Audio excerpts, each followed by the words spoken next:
नमस्कार मित्रांनो, आरोग्य भरती 2026 आता येणार आहे मित्रांनो. लवकर कुठल्या मे किंवा एप्रिल महिन्यात जागा पडण्याची शक्यता आहे मित्रांनो. कारण की आता देवेंद्र फडणवीस साहेबांनी 70,000 प्लस जागांची घोषणा केली आहे. तर मित्रांनो ते कुठल्या कुठल्या जागा पडतील ते सांगता येत. तर मित्रांनो आजचा पहिला प्रश्न बघा, अभयारण्याची सर्वाधिक संख्या व क्षेत्रफळ असलेले जिल्हे कोणते आहेत? तर मित्रांनो प्रश्न चुकलाय. अभयारण्याची सर्वाधिक संख्या व क्षेत्रफळ असलेला राज्य कोणते आहे? तर मित्रांनो आपलं महाराष्ट्र राज्य आहे, नक्की लक्षात ठेवू. बघू शकतात. प्रश्न दुसरा बघा मित्रांनो, भारताची सर्वाधिक सीमारेषा कोणत्या देशाची संलग्न आहे? तर मित्रांनो ऑप्शन क्रमांक 4 बांगलादेश, नक्की लक्षात ठेवा.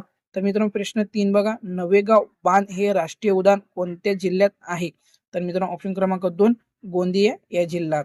तर मित्रांनो प्रश्न 4 बघा, सातपुडा पर्वतातील सर्वात उंच शिखर कोणते आहे? तर मित्रांनो ऑप्शन क्रमांक 4 धूपगड.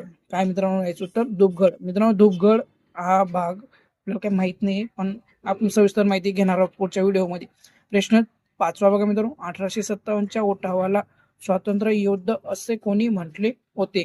तर मित्रांनो याचं उत्तर आहे ऑप्शन क्रमांक 2 विदा सावरकर, नक्की लक्षात ठेवा. विदा सावरकर हे नाव होतं. तर मित्रांनो अशा व्हिडिओ पाहण्यासाठी आपल्या चॅनलला सबस्क्राईब आणि लाईक आणि शेअर नक्कीच करा.